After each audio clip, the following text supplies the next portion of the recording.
So I've always been a technologist. And a decade ago, I was here warning about the problems of social media. And I saw how a lack of clarity around the obvious downsides of that technology and a real inability to confront those downsides led to a totally preventable societal catastrophe. And I'm here today because we don't have to make that mistake now with AI. And I want us to choose differently. Now, we're often told to dream about the possible of a new technology, but we don't often talk about the probable of what's actually likely to happen. So the possible with social media was obviously, we're going to give everyone a voice, democratize speech, help people connect with their friends. But we didn't talk about how the probable, the business models behind social media aiming to maximize engagement, eyeballs, frequency of usage, I saw 10 years ago how that would obviously lead and reward doom scrolling, more addiction, distraction, and ultimately result in the most anxious and depressed generation of our lifetime. Now, it was kind of interesting watching this happen because at first I saw my friends who either started or worked at these social media companies and those in the tech industry more broadly, I saw them doubt these consequences. We didn't really want to face it. And then we said, well, maybe this is just a moral panic. Maybe this is just reflexive fear of a new technology. And then once the data started rolling in and we saw the harms, people said, well, maybe this is inevitable. This is just what happens when you connect people on the internet. But we had a chance to make a different choice about the business models of engagement. And had we made that choice 10 years ago, I want you to reimagine and replay in your mind how different the world might have played out if we didn't have maximizing engagement driving the psychology of billions of people. So I'm here today to talk about AI. And AI dwarfs the power of all other technologies combined. Now, why is that? What makes AI so distinct from other technologies? Well, if you make an advance in something like biotech, that doesn't advance energy or rocketry. If you made an advance in, say, rocketry, that doesn't advance biotech. But when you make an advance in intelligence, in artificial intelligence that is generalized, intelligence is the foundation of all scientific and technological progress. So once you have that, you get an explosion of scientific and technological capability. And that's part of why more money has gone into AI than any other technology. A different way to think about it is that Dario Amodei, the CEO of Anthropic, says, AI is like a country full of geniuses in a data center. So just imagine there's a world map and a new country shows up on the world stage with 1 million Nobel Prize level geniuses in it. Except they don't eat, they don't sleep, they don't complain, they work at superhuman speed, and they'll work for less than minimum wage. Just imagine how much power that is. Now, to give an intuition, there was on the order of about 50 Nobel Prize level scientists who worked on the Manhattan Project over 5 years. And if that could lead to this, the first explosion of the atomic bomb, that would totally change the world forever, what could 1 million Nobel Prize level scientists working 24/7 at superhuman speed create? Now, applied for good, that could bring about a world of truly unimaginable abundance, because suddenly you get an explosion of benefits, and we're already seeing many of those land in our society. New antibiotics, new energy breakthroughs, new scientific breakthroughs, new materials. That's the possible of AI. But what's the probable? Well, one way to think about the probable of how AI will land in society is how AI's power will get distributed. So imagine a 2x2 axis, and on the bottom we have decentralization of power, increasing the power of individuals in society with AI. And on the other axis we have centralized power, increasing the power of states and CEOs. You can think of the bottom as the let it rip axis, and the top one as the lock it down axis. Let it rip means we can open source AI's benefits to everyone, deregulate, open source, and accelerate it so that every business gets the benefits of AI, every scientific lab gets the benefits of an AI model, every 16-year-old can go on GitHub and use any AI model to do anything, every developing world country can get their own AI model that can be trained on their own language and culture. But because that power is not bound with responsibility, it also means that those AI systems can get misused. It means you get a flood of deepfakes that are suddenly overwhelming your information environment. You suddenly increase people's hacking capabilities. You enable people to do dangerous things with biology that they couldn't do before, and on and on. And we call this endgame attractor chaos. This is one of the probable outcomes when you decentralize. Now, in response to that, you might say, well, let's do something else. Let's go over here and have regulated AI control. Let's do this in a safe way with a few players and lock it down. But that has a different set of failure modes, especially the risk of creating unprecedented concentrations of wealth and power that are locked up into a few companies. One way to think about it is, who would you trust to have 1,000,000 times more power and wealth than any other actor in society? Would you trust any company, any government, any individual or CEO?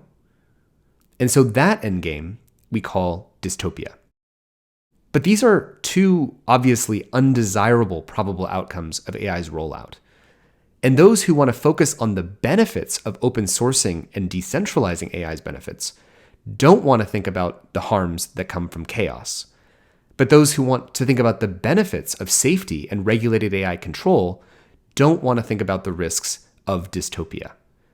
And so obviously these are both bad outcomes that no one wants, and we should be seeking something like a narrow path where power is matched with responsibility at every level.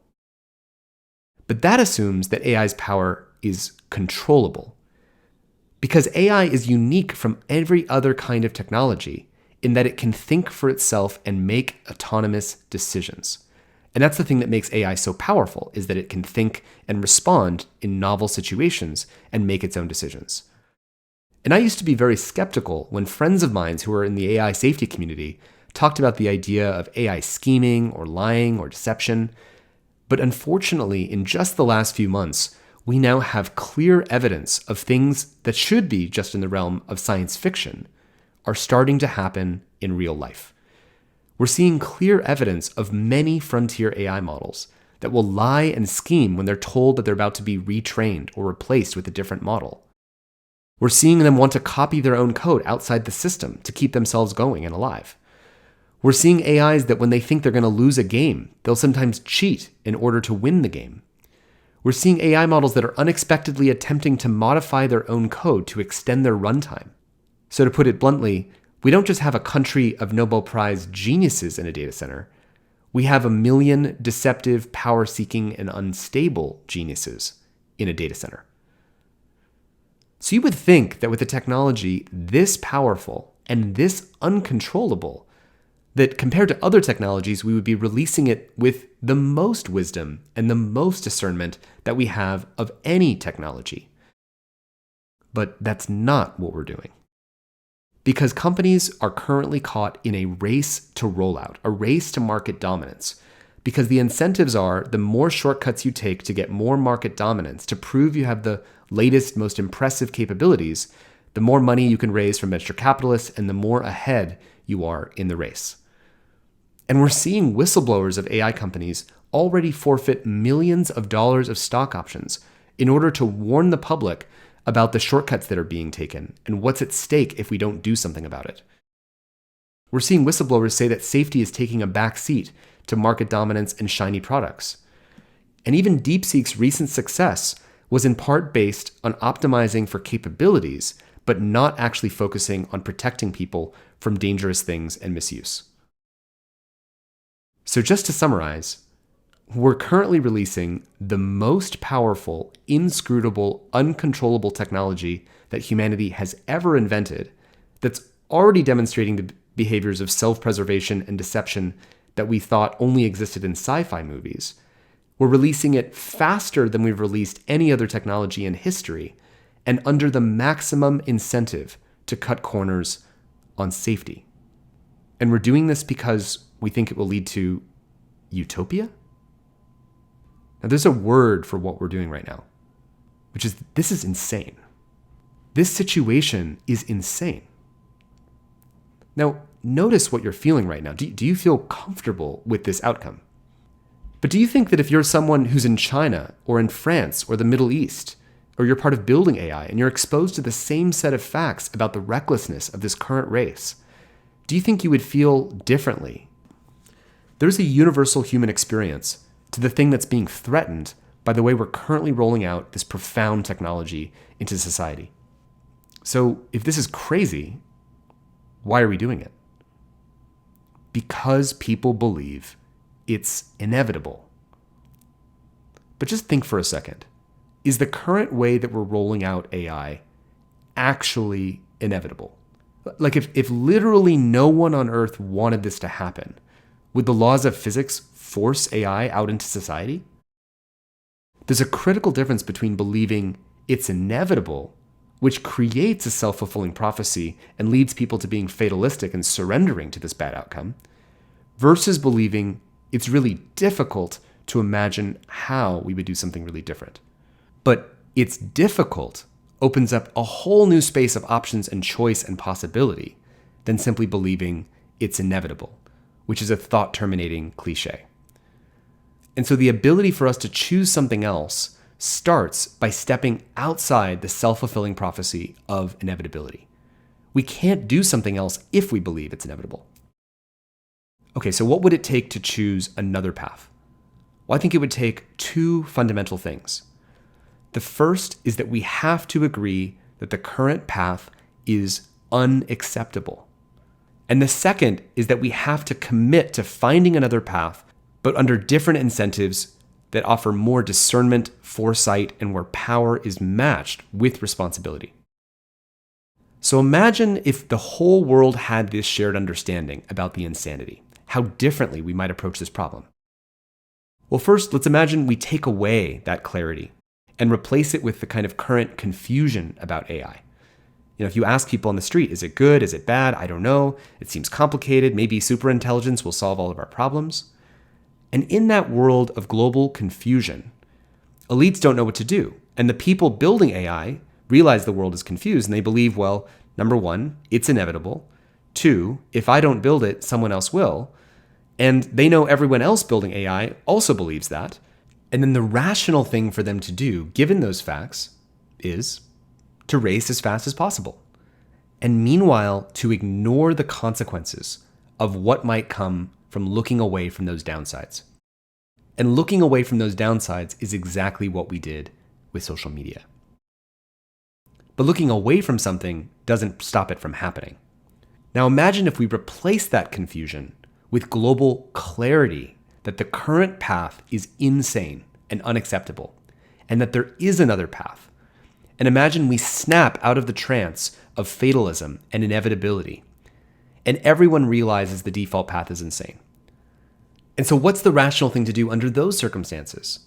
Well, it's to coordinate, to find another path, even if we don't know what it looks like yet. Clarity creates agency. If we can be crystal clear about the current trajectory that we're on, humanity has the chance to choose another path, just as we had that chance with social media. And we've done this before in the face of seemingly inevitable arms races. In the race to do nuclear testing, once we got clear about the downside risks of above-ground nuclear tests, and the world understood the science of those risks, we created the Nuclear Test Ban Treaty. And a lot of people around the world worked hard to create infrastructure like this for mutual monitoring and enforcement. You could have said it was inevitable that germline editing to edit human genomes would lead to a race for super soldiers and designer babies. But once the off-target effects of genome editing were made clear, we've coordinated to prevent that kind of research too. You could have said that the ozone hole was just inevitable, and I guess we're just doomed. We should just do nothing. We'll all just perish as a species. But that's not what we did. When we recognize a problem, we solve a problem.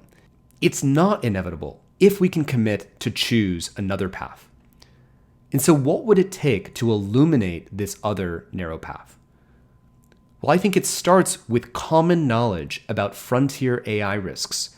If everyone building AI knew the latest understanding about where AI is uncontrollable, and where it's already demonstrating these sci-fi behaviors, we would have a much better chance of illuminating the contours of what we have to do. And there's some basic steps we can do today to prevent chaos. Uncontroversial things like restricting AI companions for kids, so we don't have AI chatbots that are manipulating children into taking their own lives. We can have basic things like product liability, So an AI developer, if they're liable for some of the harms, it's going to create a more responsible innovation environment before they release AI models. And on the side of preventing dystopia, we can work hard to prevent ubiquitous technological surveillance by educating the public about the risks to privacy and freedom if we have AI-empowered surveillance. And we can have things like stronger whistleblower protections so that AI whistleblowers don't need to sacrifice millions of dollars in order to warn the public about things that will keep the world safe. And so we have a choice. Now, many of you in this moment might be feeling or looking hopeless. Maybe Tristan's wrong. Maybe the incentives are different. Maybe superintelligence will just magically figure all this out and it'll sort of solve all these problems for us. But don't fall into the trap of the same wishful thinking and turning away that caused the problems of social media. This is humanity's rite of passage. Whether we're able to look these problems in the face and confront them is how we're going to be able to get out of this. And your role in this is not to solve the whole problem, but your role is to be part of the collective immune system. So when you hear others talk in the terms of wishful thinking around AI, or the logic of inevitability that leads to fatalism, you can say, this is not inevitable. And the best qualities of human nature is when we step up and make a choice about the future we actually want, when we actually have foresight to confront the consequences that we don't want to see, and we work to protect the world that we love. There is no definition of wisdom in any tradition that does not involve restraint. Restraint is a central feature of what it means to be wise. And AI is humanity's ultimate test and greatest invitation to step into our technological maturity and wisdom. There is no room of adults secretly working to make sure that this turns out okay. We are the adults, and we have to be those adults. I believe another choice is still possible with AI if we can commonly recognize what we have to do. And 10 years from now, I'd like to create another video, not to talk about more problems with technology, but to celebrate how we stepped up to solve this one. Hey, thanks for watching this episode of After School. To learn more about my work, please visit humanetech.com and share this talk with as many of your friends as you can. Thanks so much.